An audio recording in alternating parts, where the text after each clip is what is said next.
नमस्कार दोस्तों, the Vastushastra channel में आपका स्वागत है। दोस्तों, प्रकृति का खजाना अनमोल और असीमित है। खासकर बारिश के मौसम में जगह जगह पर वनस्पतियां लग जाती हैं। कुछ पौधे अपने आप ही लग जाते हैं और इन्हें हम बेमतलब का सरदर्द या कचरा समझकर, जंगली घास फूस समझकर उखाड़ कर फेंक देते हैं। दोस्तों, कुछ पौधों के बारे में आज मैं आप सभी को बताने जा रहा हूं। यह हमारे आसपास में ही मौजूद होते हैं और इन्हें हम कचरा नहीं, बहुत ही ज्यादा कीमती और अनमोल रत्न कहना चाहेंगे। हीरे मोती से भी ज्यादा कीमती होते हैं। इनका औषधीय महत्व सर्वोपरि होता है। आज एक ऐसे ही छोटे से पौधे के बारे में बताने जा रहा हूं दोस्तों। वीडियो में आगे बढ़ने से पहले आपसे हाथ जोड़कर निवेदन है, यदि आप भी भगवान शिवजी के सच्चे भक्त हैं तो कमेंट बॉक्स में ओम नमः शिवाय बोलते हुए वीडियो को लाइक और चैनल को सब्सक्राइब अवश्य करें। दोस्तों, मेरे घर के आसपास में यह पौधे बहुत ही ज्यादा लगे हुआ है और मैं चाहता हूं कि आपको भी इसकी जानकारी हो। आप सभी स्क्रीन पर देखकर इस पौधे के बारे में समझ चुके होंगे कि यह किस चीज का पौधा है, और अब मैं आपको बताऊंगा कि इस पौधे का क्या नाम होता है और इससे हमें क्या क्या फायदे होते हैं। आप इसके फायदे को जानकर चौंक जाएंगे दोस्तों, और इसके बाद से आप इसे बेमतलब का कचरा समझकर कभी भी उखाड़ कर नहीं फेंकेंगे। इस बात की गारंटी मैं लेता हूं दोस्तों। हमारे यहां पर इस पौधे को छोटा धतूरा के नाम से जाना जाता है। अलग अलग गांव व शहरों में अलग अलग नाम से जाना जाता है। हमारे यहां पर छोटा धतूरा कहते हैं। आपके यहां पर किस नाम से जाना जाता है, कमेंट में मुझे जरूर बताइएगा। कई लोग इसे छोटा गोरखपुर भी कहते हैं। कई जगहों पर इसे खाखरा कहा जाता है। कहीं शंका होली और कहीं कांधे बोलते हैं। कहीं पर इसे कांटा गोली कहते हैं और अंग्रेजी में इसे कॉक लवर कहा जाता है। गांव में अक्सर सभी बच्चों ने यही कॉक लवर से एक दूसरे को मार के अपना मन प्रसन्न किया होगा। मैं भी बचपन में अपने दोस्तों के कपड़ों में इसे चिपकाया करती था। इन्हीं को देखकर हम अपने बचपन से जवान हुए हैं। इससे ज्यादातर गांव, खेत, खलिहान में पाया जाता है। अगर साफ साफ शब्दों में कहूं तो कॉक लवर सोने चांदी, हीरे मोती से भी ज्यादा कीमती होता है दोस्तों। और आज मैं आपको इसके बीज के बारे में भी बताऊंगा। इसके जो बीज होते हैं वह कांटे युक्त होते हैं। जनवरी या फरवरी के महीने में इसमें बीज आना शुरू हो जाते हैं। पहले हरे रंग के बीज होते हैं और फिर धीरे धीरे ये भूरे रंग के बीज बन जाते हैं और ये बहुत ही औषधीय गुणों का भंडार होते हैं। दोस्तों, शायद आपको पता नहीं होगा कि यह एक बहुत ही अच्छी जड़ी बूटी भी है। अमृत तुल्य है, महाशक्तिशाली है। इस जड़ी बूटी के आगे बड़ी बड़ी डॉक्टरी या मेडिसिन भी फेल हो जाती है। तो आप सभी से कचरा या सिर दर्द समझकर ना फेंके। यह एक पावरफुल जड़ी ब्यूटी है जो कि साथ के मौसम में अपने आप ही लग जाती है। कांटे युक्त इसके फल होते हैं। दोस्तों, हम सभी को भारत भूमि को धन्यवाद करना चाहिए। हम ऐसे देश में रहते हैं जहां आज भी यत्र तत्र सर्वत्र जड़ी बूटियां हर जगह फैली हुई हैं। इन्हीं जड़ी बूटियों के लिए विदेशी लोग तरसते हैं कि कहीं से उन्हें यह पौधा मिल जाए। तो ईश्वर का हमें धन्यवाद करना चाहिए कि हम ऐसी भारत भूमि में आज भी रहते हैं जहां पर अमृत की तरह शक्ति रखने वाले पेड़ पौधे आज भी मौजूद हैं। दोस्तों, आप सभी देख लीजिएगा कि एक दिन ऐसा दौर आएगा जब हर कोई इन पेड़ पौधों को अपने गले लगाएगा, जड़ी बूटियों को गले में पहने और अंग्रेजी दवाइयों को छोड़ करके इन्हीं की तरफ दौड़ता हुआ चला आएगा, क्योंकि जड़ी बूटियों में अमृत होता है, साक्षात ईश्वर का वास होता है। अभी तक यह जानकारियां भी झूठी लोगों को पता नहीं थी, लेकिन हमारे चैनल के माध्यम से हम हर किसी को जागरूक करने का पूरा प्रयास कर रहे हैं, ताकि लोग अंग्रेजी दवाओं से शरीर को सही जल्दी कर लेते हैं, लेकिन बाद में बहुत ही जल्दी शरीर अंग्रेजी दवाई के सहारे चलने लगता है।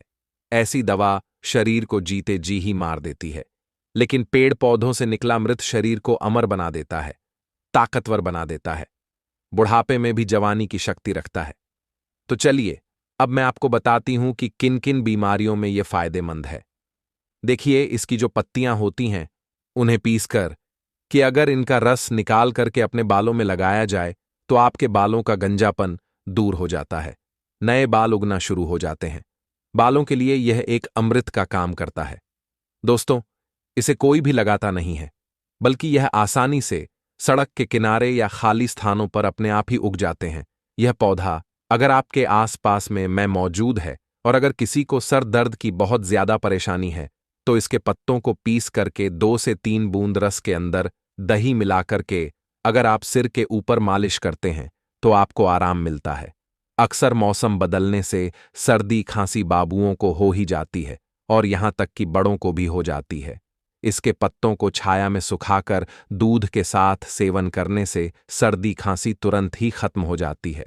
दोस्तों, यह हर प्रकार की कमजोरी को दूर करने के लिए भी रामबाण का कार्य करता है। देखिए, आजकल के समय में ज्यादातर लोग कमजोरी की समस्या से परेशान हैं, क्योंकि हमारा स्टाइल इतना ज्यादा खराब हो चुका है कि हम अपने शरीर की ओर ज्यादा ध्यान ही नहीं दे पाते। सारे पोषक तत्व उन्हें नहीं पहुंचा पाते। तो चलिए जानते हैं कि कैसे इसका सेवन करना चाहिए। तो इनकी पत्तों को सबसे पहले सुखा करके एक चूर्ण बना लें और फिर दूध के साथ सेवन करने से आपके अंदर यौन शक्ति बढ़ती है, कमजोरी दूर हो जाती है। बहुत ही सिंपल सा उपाय है दोस्तों, आप इसका इस्तेमाल कर सकते हैं। यह मधुमेह ढीलेपन को भी दूर करता है, बहुत ही कारगर सिद्ध होता है। तो दोस्तों, आगे बढ़ने से पहले आप सभी से उम्मीद करती हूं और एक रिक्वेस्ट करती हूं कि वीडियो को लाइक करके चैनल को सब्सक्राइब और पास वाला बेल आइकन जरूर प्रेस कर दीजिएगा और कमेंट बॉक्स में जय श्री राम तुरंत लिख दीजिएगा। दोस्तों, इस वीडियो को लाइक करने का कोई भी चार्ज नहीं लगता है और चैनल पर सब्सक्राइब करने से आपको हर रोज बिल्कुल मुफ्त में जानकारियां मिलती चली जाती हैं। और अब मैं आप सभी को इस पौधे का एक और चमत्कारी उपाय बताती हूं। चर्म रोग पर इसका रस लगाने से धीरे धीरे चर्म रोग बिल्कुल ही समाप्त हो जाता है, ठीक हो जाता है। दोस्तों, अक्सर फोड़े फूसी बच्चों को लग ही जाते हैं या फिर घाव हो जाते हैं, तो उसमें भी इसकी पत्तियों का पेस्ट लगाएं। थोड़ी ही देर में फूंसी ठीक हो जाती है। चेचक के दाग होते हैं, उनमें भी यदि इन पत्तियों का रस लगाया जाए तो दाग धब्बे बिल्कुल दूर हो जाते हैं, घाव ठीक हो जाते हैं। ऐसा कहा जाता है कि नासूर तक इस रोग से ठीक हो जाता है। तेल कैसे बनाना है, चलिए अब मैं यह बताता हूं कि बालों के लिए तेल कैसे बनाया जाए।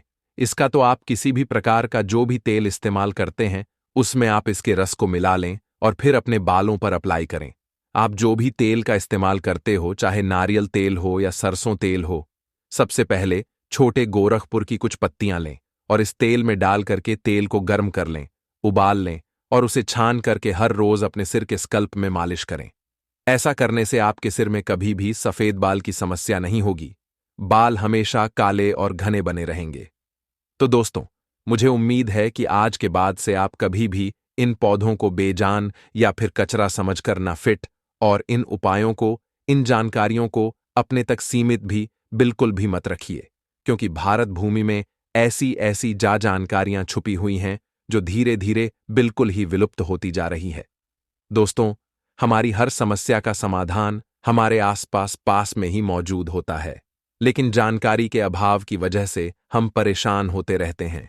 तो आज के बाद से आप इन जड़ी बूटियों को या पत्तियों को कचरा समझकर ना फेंके। देखिए, पेड़ पौधे, वनस्पति, जड़ी बूटियों की जानकारी होना बहुत जरूरी है। कई लोग ऐसे होते हैं जिन्हें पेड़ पौधों की जानकारियां ना होने की वजह से वह बार बार पैसा खर्च करते रहते हैं और लाइलाज बीमारी से जूझ रहे होते हैं। हर प्रकार की जड़ी बूटियां, हर प्रकार के पेड़ पौधे में कुछ ना कुछ गुण अवश्य होते हैं और अगर आपको पहले से यह जानकारियां होती हैं तो आपको परेशान होने की आवश्यकता नहीं होती है। इस वीडियो को ज्यादा से ज्यादा अपने परिवार के हर एक सदस्य और अपने दोस्तों के साथ शेयर अवश्य कीजिएगा। धन्यवाद।